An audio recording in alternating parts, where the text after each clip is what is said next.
2 kids got killed at the school in Chicago. Nobody knew who did it.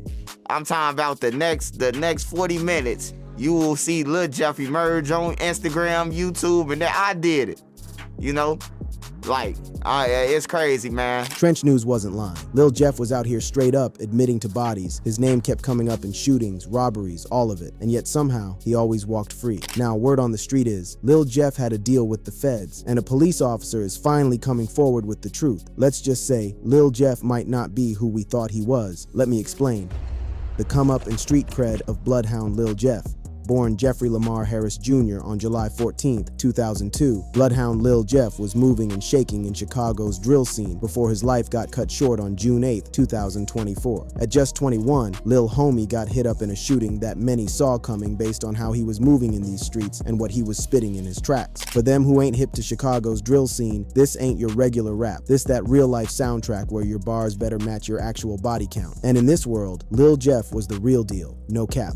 According to multiple sources, this man allegedly claimed responsibility for putting 11 ops in the dirt, numbers so crazy that Hood Reddit was calling him J-Roy, like he was the second coming of King Von. Reputation has always mattered in hip-hop. If you say something, there's a sense that you need to be able to say it verifiably, but it seems like this is only unique to rappers. But who was Lil Jeff beyond them headlines and street legends? Young Blood was from 79th Street and Maryland Avenue on Chicago's east side, Block Disciples territory for them who know. He was reppin' Bloodhound Gang, also known as Bloodhound 079, which ran that area heavy. The set was formed back in 2015, coming out of other gangs called Braindead and Drill City 079. According to his day ones, Jeff was dreaming about hooping before he fully dove into that gang life. His homie JB Bin Laden was telling stories about how Jeff was always on some slick even as a shorty, excelling at whatever he put his mind to. Did you meet Lil Jeff? I really like his big brother. That's my best friend for real. I know him since he was like really like 6, 7. What's he like growing up as a kid? Bro's a badass little kid for real. He's a sneaky badass little kid, you know, bro. He be like sneaky bad. Everything he did for real, he was like he excelled in.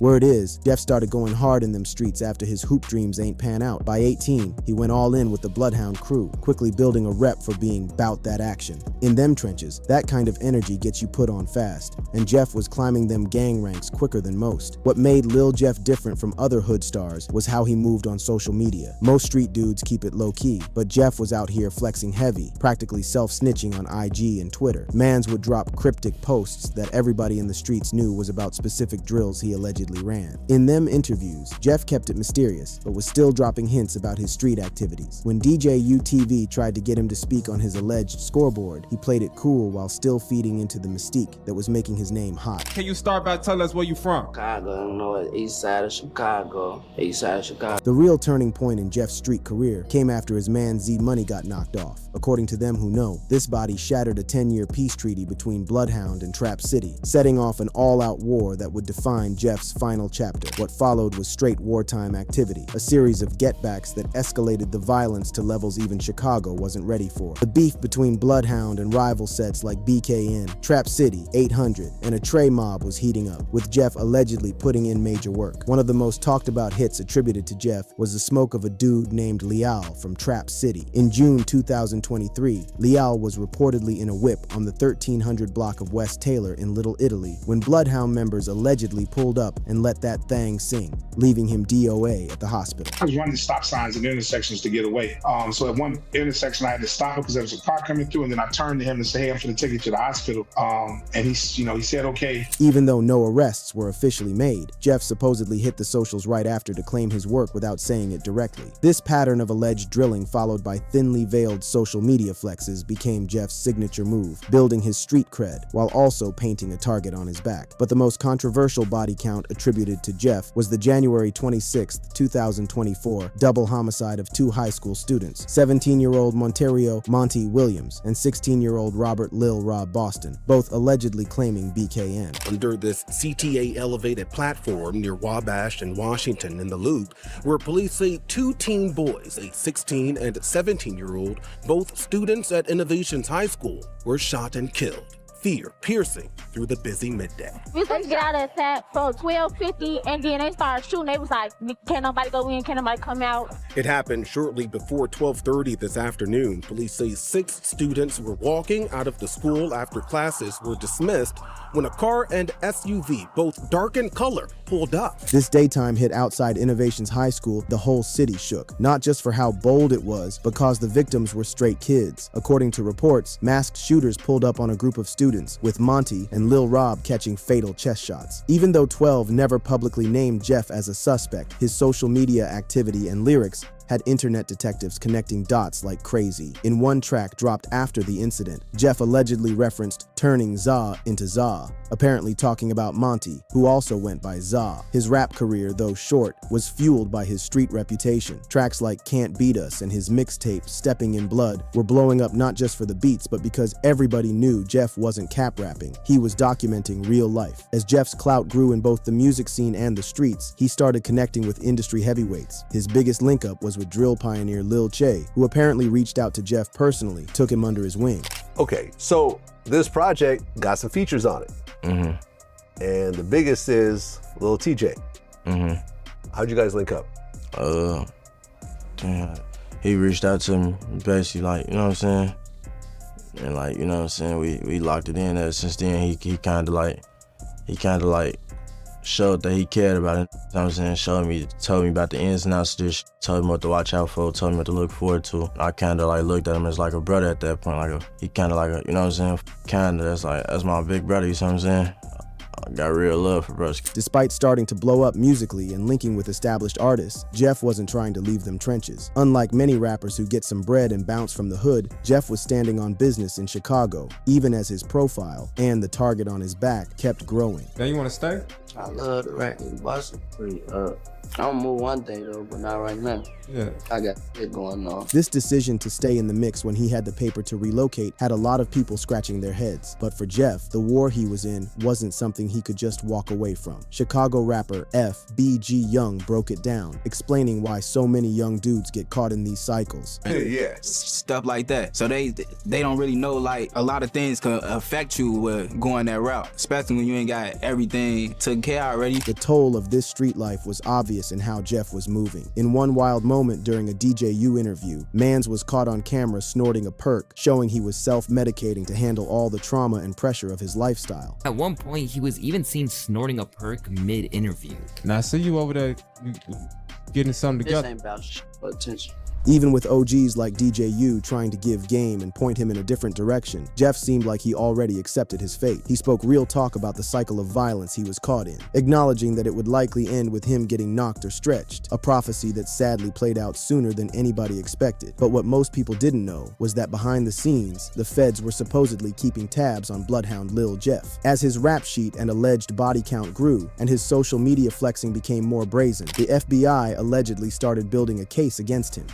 The alleged Fed investigation and the real deal behind the rumors. According to multiple sources, including a YouTube video titled Feds was investigating Bloodhound Lil Jeff for drug trafficking and murders from January 28, 2025. Federal authorities were indeed building a case on Jeff before his death on June 8, 2024. Word is the FBI was looking at Jeff for drug trafficking and them bodies he allegedly caught. Given Jeff's own social media activity and lyrics that were practically confession statements, this federal heat isn't shocking. The Feds stay watching high-profile gang members, especially ones who broadcast their dirt online. Throughout his short career, Jeff stayed openly defiant toward law enforcement. In interviews and on socials, he showed zero indication he would ever cooperate with police or federal agents. In fact, Jeff's lifestyle choices suggest the complete opposite. His decision to stay in Chicago, despite the heat coming his way, his continued association with known gang members, and his increasingly bold social media presence all point to someone who definitely wasn't working with 12. A snitch typically moves ghost, exactly the opposite of Jeff's very public persona. What we do know is that Jeff was a subject of intense interest both during his life and after his death. His provocative style and the extreme content of his music made him a polarizing figure whose every move was analyzed by fans and haters alike. When looking at claims about FBI involvement, it's worth considering the broader pattern of federal cases against Chicago drill rappers. Artists like Lil Durk have faced federal investigations, with charges stemming from alleged gang activities. These cases typically involve extensive surveillance, cooperating witnesses, and evidence gathering over many months. Somebody killed somebody, everybody got family, somebody related to him or somebody cool with him, you kill him. Now everybody that he was close with is trying to kill you. It's a never ending, or they gonna kill, let's kill somebody close to him. Right. Hey, how does that end? How y'all stop that? It don't stop. It's to everybody, all the people that playing the game.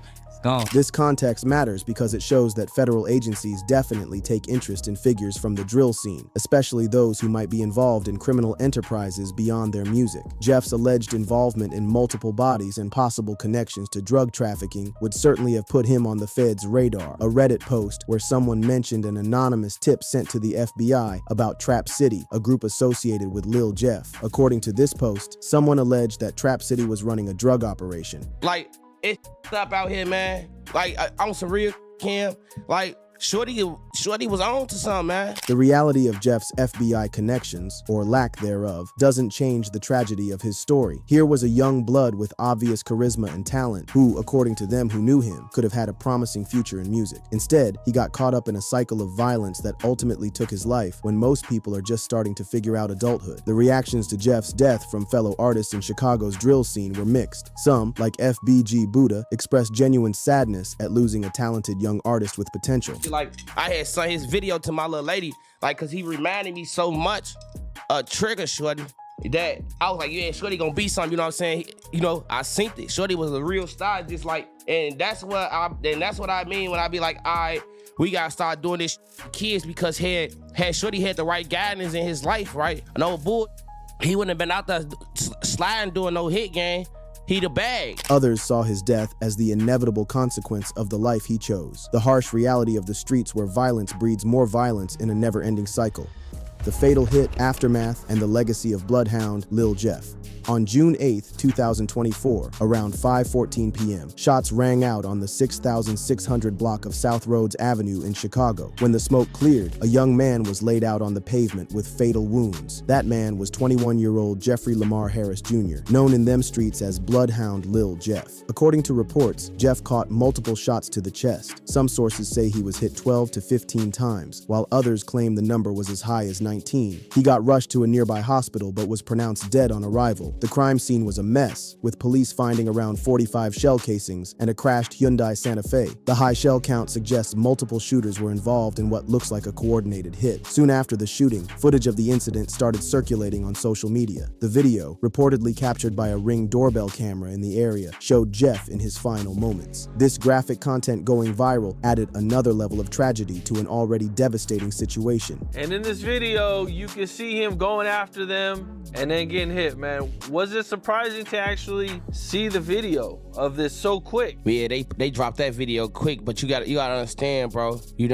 One of them neighbors leaked that shit off a Ring camera. You see what I'm saying? Yeah. The details around Jeff's death remain somewhat unclear, with different stories emerging afterward. According to one widely shared account, the fatal shooting happened when Jeff stepped into Trap City territory, op block for anybody claiming Bloodhound. Reports suggest he was trying to run a drill when he got ambushed and fatally hit. Another story, shared by Chicago street figure Trenches News in a Vlad TV interview, claimed that Jeff was killed over beef involving a fake chain, a seemingly minor conflict that escalated to deadly violence, as often happens in environments where respect and reputation are everything. A third account, which matches the video footage that went viral, suggests that Jeff was chasing someone and ran into a house on op territory, possibly trying to get at a rival named Trap City Rob. According to this version, Jeff then got caught in an ambush by multiple individuals who were waiting outside. And you see him run down and chase the guy in the house, and then you see him flying back off the porch, and then you hear do do do do do do do do do. Right after the shooting, no suspects got locked up. The investigation into Jeff's death seemed to hit a wall, with no official updates on arrests or charges coming out publicly. This lack of resolution is common in gang-related cases, where witnesses typically refuse to cooperate with 12. However, according to some sources, a dude identified as Trap City Rob was later picked up in connection with the murder after a witness allegedly placed him at the scene. Reports claim that because of Rob's size, police had to use 2 sets of cues during his arrest. Despite this, Rob was eventually released, supposedly due to insufficient evidence to bring charges. They let out the wrong people. people, you know, and it's just crazy, man. But Rob, he's still up in there. He's still up in there. He got charged with the murder of Lil Jeff. The reaction to Jeff's death within Chicago's drill community was mad complex. For his ops and rivals, especially those affiliated with sets like Trap City and BKN, his death was reportedly celebrated as get back for his alleged role in previous shootings. Social media posts and videos showing people turning up at the news of his passing went viral, highlighting the cold reality of a gang beef where one person's tragedy is another's victory. Oh, I gave you that. Yeah. I gave you that. I bet. Pop that right now. For Jeff's homies, family, and fellow Bloodhound members, his death was devastating. His parents' reactions, as reported by FBG Buddha, showed the complicated legacy of a young man whose life choices had far-reaching consequences. Did y'all see his daddy? Did y'all see what his daddy posted after he died? I mean, granted, you know what I'm saying? Any parent gonna lash out like after your child died and trolling him, and you know what I'm saying? But at some point, gang, you know what I'm saying? On some real he's supposed to been able to stop. He should have been at his son's life, gang, you know? Beyond his immediate circle, Jeff's death sent shockwaves through the broader drill scene in Chicago. Fellow artists like Da Tweaker, _LilScoom89 on Instagram, and AMF.Visuals, who had worked with Jay on tracks like posted tributes on social media, highlighting his impact on the local music scene despite his short career. Perhaps the most tragic aftermath of Jeff's death was what happened to one of his closest homies and collaborators, Lil Scoom89. In a heartfelt tribute post after Jeff got killed, Scoom wrote, "I love you, I'ma be with you real soon." Words that would turn out prophetic in the most devastating way. Just 1 month after Jeff's death, Lil Scoom89 was also hit in a shooting while getting a haircut. The back-to-back losses of these young artists highlighted the grim reality of Chicago's gang conflicts, where violence often claims multiple lives in quick succession as retaliatory hits spiral out of control. The deaths of Jeff and Scoom, along with Philadelphia rapper YBC Dull, who got smoked in the same summer, created a shocking moment in drill music history. In a surreal and tragic coincidence, all three artists had collaborated on a track called Long Live Jeffrey Dahmer, and within months of the video dropping on YouTube, all three were gone. Now 7 months on from those visuals going live on YouTube, every single one of these artists has passed on. With the story of Lil Jeff, you see where the worlds of rap and the streets get far too entangled. These days, the more real-life dirt you've done, the more it boosts your career. The quick succession of these deaths left a major void in the drill scene and hit hard for those who knew these young men personally. One such person was Jeff's fellow Bloodhound member Q50, who had made music with Jeff and allegedly participated in some of the same street activities. In an emotional interview following the deaths of his homies, Q50 expressed how deeply these losses affected him. Alright, so I ain't gonna lie, when I lost my big brother, I ain't gonna lie, I'm gonna keep this shit buck, cause I ain't no more, you know, I ain't no lying shit. That's my big brother. It's my everyday. We the same brain. We think like, you know what I'm saying? We do everything together. Q50 revealed that after Scoom got hit, which came just a month after Jeff's death, he was so emotionally crushed that his homies had to step in to help him cope with the trauma. I ain't gonna lie, I had to take a minute, like, you know what I'm saying? My big brothers, they had ended up just putting me where, like, not no hospital, nothing. They just put me in a different spot so I could get my man straight and don't move off emotion. The emotional toll of these losses goes beyond personal grief to highlight a bigger issue in communities locked in cycles of violence. The pattern of get back that claimed these young lives continues to affect countless others in similar situations across Chicago and other cities where gang beef is a way of life. Since Jeff got smoked, his story has evolved in multiple directions. On Reddit and other platforms, especially in communities focused on Chicago drill, Jeff has been both vilified and glorified. Some online communities even created what they call Jeffology, detailed breakdowns of his alleged bodies, social media posts, and lyrics that try to piece together a full picture of his activities. The violence that took Jeff's life wasn't an isolated incident, but part of a larger pattern of conflict in Chicago that has claimed thousands of lives over the years. According to one report, more than 4,098 Chicagoans were killed in gang-related violence over a 20-year period, with gang-related homicides accounting for 61% of all murders in the city during certain years. What makes Jeff's story particularly noteworthy is how it connects with the drill music scene, where art and life blend in ways that can have deadly consequences. Chicago rapper Tay Savage expressed concern concerns about this trend in an interview, criticizing the practice of self-snitching on social media and in music. But it's not really okay. You selling your soul, trying to hope a label gonna catch you or something. Like, alright, now it's cool. Like, okay, I can get you probably, like you say, it's art. So I can get you maybe. The cautionary perspective offered by OGs like Tay Savage and FBG Buddha shows an alternative path that could have been available for talented young artists like Jeff. With proper guidance and support, many believe Jeff could have channeled his charisma and creativity into a successful music career without staying caught up in street beef. He the bag. He the breadwinner. He's supposed to be the bread ambassador. Like, his crowd, like, should nobody, man, they supposed to be on his ass. Boy, hey, chill the f out. Chill. For those who knew Jeff personally, like his childhood friend JB Bin Laden, his death represents not just the loss of a rising star, but of a person they watched grow up, a sneaky badass little kid who never got the chance to fully mature into adulthood. Oh, bro, he'd be like sneaky bad. Everything he did for real, he excelled in it. You got funny little Jeff stories? This one when he was a little kid. The danger that claimed Jeff's life continues to threaten others in his circle. JB Bin Laden and his crew narrowly escaped an ambush at a recording studio months after Jeff's death, an attack that injured 4 people and was captured on camera during the filming of a documentary. This incident underscores the ongoing nature of the conflicts that defined Jeff's short life. Jeff's legacy lives on in his music, in the memories of those who knew him, and in the cautionary tale his life represents for others walking similar paths. Whether that legacy ultimately serves as a warning or, unfortunately, as inspiration for more violence, depends largely on how his story is told and understood. If you enjoyed watching this video, then go ahead and click on any of the cards on your screen for more.